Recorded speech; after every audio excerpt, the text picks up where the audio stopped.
Hey,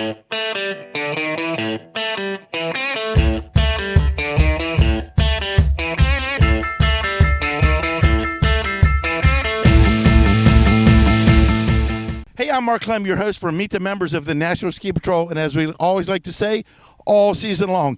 Hey, the final day here of the 11th Annual Certified Boot Camp up here in Harrison, Maine on the lake, and we might have saved the best guest for last. We have Mark Petrozzi, who is turning out to be one of the true pioneers, the true legends in risk management with the National Ski Patrol, and currently he's the National Safety Director for the NSAA, and he's the brand new first ever program director, correct me if I'm wrong, for the risk management program of the National Ski Patrol. Is that right? And it's called Outdoor Risk Management, so ORM, just like OEC and OET, using kind of the same naming convention, if you will. Yeah. All weekend long, we like to say when we come up here, there's always a spectacular event with a lot of fireworks. One year there was a plane crash. One year there was a gondola crashed. And everyone looked at this situation as, well, it might not have the fireworks, but I tell you what, it had the punch and the impact as any of the certified boot camps I've ever been. And it's because of this man, Mark Petrozzi. And Mark, you brought a wealth of knowledge to the event this year. And I think you opened up a lot of eyes when you kind of strayed away a little bit from the actual rendering of the EMS care and managing the whole scene and managing the risk that goes along with the aftermath of a pretty traumatic injury. Just talk about what you did this week. Okay, so again, not forgetting all that stuff, because that's very important as well, of course, and that is actually a part of the the whole risk management arena that we work in, because again, you got to remember, risk management is not just post loss. Okay, so our response, whether it be medical response, transportation of that injured patient, etc. While that's still important, there's all the things that we as patrollers do from a pre-loss perspective. When I say pre-loss, what I'm talking about is all the activities that we do as patrollers prior to somebody getting injured. All right, and what I mean by that is, whether it's hazard marking so that those hazards become obstacles and something to be avoided by a skier because now they can see it, that kind of thing. So identifying those things that might be hazards, and then remedying that, or whether it's what we do with respect to posting signs and warning and informing our guests, whether they be permanent signs or movable signs, and making sure that people can read them all the time depending on weather and snowmaking and all that kind of thing, or whether it's putting up rope lines, taking down rope lines, and really just understanding some of the concepts with respect to risk management that are really kind of legal concepts. And what I mean by that is, you got to understand, it's shared responsibilities. While ski area operators and patrollers may have certain responsibilities under state skier legislation and things like that, that they're obligated to do, it still has to be shared responsibility with our skiers and riders, our general skiing and riding public. And what I mean by that is that they always have to know the limits of their ability. Okay, they have to stay within the limits of their ability, and those are choices that only they can make. And when they know and do that, they also have to apply that from the standpoint of maintaining control or staying in control of their speed and their course. And that's the term that's used in a lot of the skier legislation. What I mean by course is their direction, their chosen direction of travel. After having said all that, we also have to, at the end of the day, understand that no matter what a ski patroller does, what a ski patrol does, or what a ski area operator does, and whether it's downhill or transportation uphill, there's inherent risks, all right? We can't remove them without changing the nature of the sport or where it's practiced up on, mountainous terrain. You know what I'm saying? So from that standpoint, the whole risk management thing is identifying those risks, and then those that we can actually influence, whether it's either mitigating or eliminating, we do. But if not, it's warning and informing our guests. So that's really risk management from a patroller's perspective. And I think you talked all weekend about, what are you taking away from this? What does the patrollers take away? And I saw a lot of wide eyes out there. I've done accident investigations, but you opened my eyes, and I think you opened my eyes for two things. One, how crucial and important filling out every line of the document, making sure they're as accurate as possible, and also the time factor. An accident investigation doesn't take an hour and a half. When the patrollers leave, they think it's over and it's done. Let's move on to the next incident. But It can take a long time to be efficient and to be as accurate, because when you're doing the depositions in court, I've been there, and it's no fun when you have to say, I don't know, or you got to give some kind of an answer.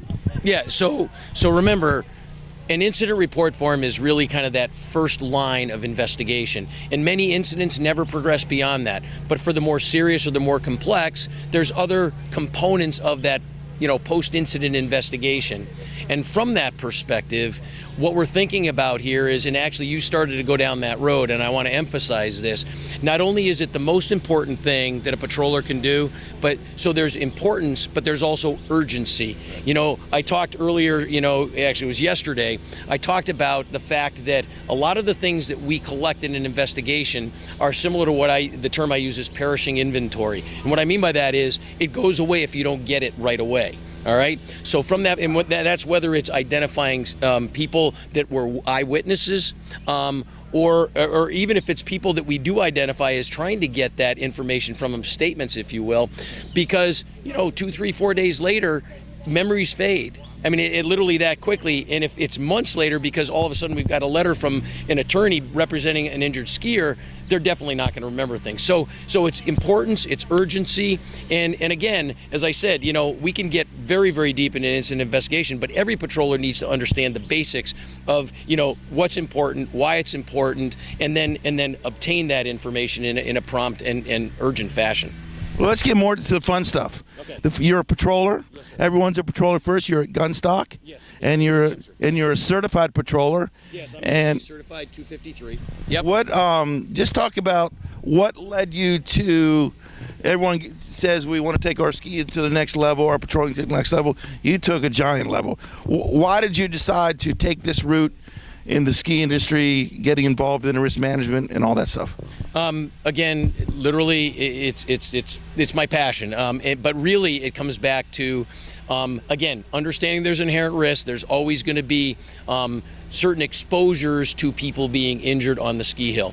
But that being said, there are things that knowledgeable and responsible ski operators and patrols and patrollers can do to help make the sport as reasonably safe as it can be, all right? And that being said, that's my passion, okay? It's service to our skiing and riding public. And that really is kind of the linchpin for me that always drives me. And again, I've been doing this a long time, but I never forget that. At the end of the day, it's not just about making myself better, it's making myself more effective so that we can serve the public better, the skiing and riding public better. Were you ever in a position as a patroller way back when where you said, this could be better, or we need to prove this better, maybe I can do it? Was there ever that moment where we tipped you over the other side and said, well, let's get down this route?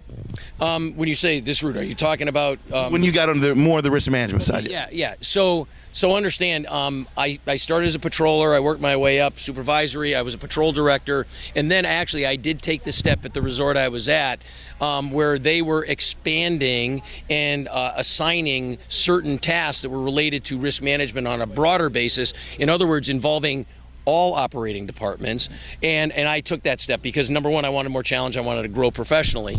But that being said, and I did, and again, I've been involved, literally at the most senior levels. I was a VP of risk management for a company that at one point owned and operated up to 14 different resorts nationwide.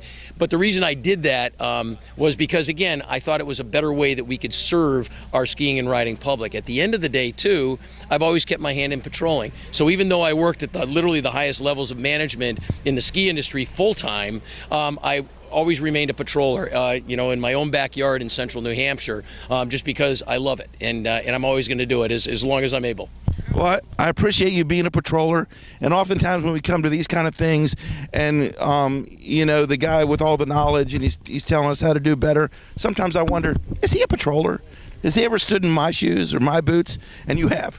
And we really appreciate that. And I think a lot of patrollers appreciate that you're seeing it from what we came from. Yes, I am. And I still do. Because it's not just where I came from, I still do it as well. And, I'm still involved, with the certified program.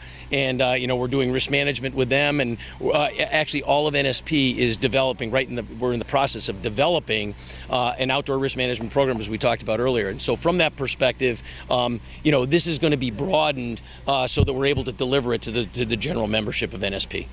Hey, so folks, if you want to take your game to another level, maybe not what Mark did or whatever, but you just want to get off the sofa and put on the red jacket and start giving back to the industry like many of us have, hey, just contact your local ski patrol director, and if he's out in the summer on the lake and everything like we're doing here, hey, just log on to www.nsp.org, and the folks out in the national office in Lakewood, Colorado can definitely steer you in the right direction. And Mark, one last thing. I always say, if you're not one of us, it's hard to understand us. Correct. Well, I'd like to understand what you do more, and hopefully I'll see you down the road and you can teach me the other side of the game. Sounds great. Thanks. Hey, I appreciate it. Again, hey, Mark Clem for Meet the Members of the National Ski Patrol every Tuesday and Thursday on YouTube, Facebook, and social media everywhere. Hey, jump on the bandwagon. It's not winter yet, but ski season has started for us, and we'll see you down the road. See you later.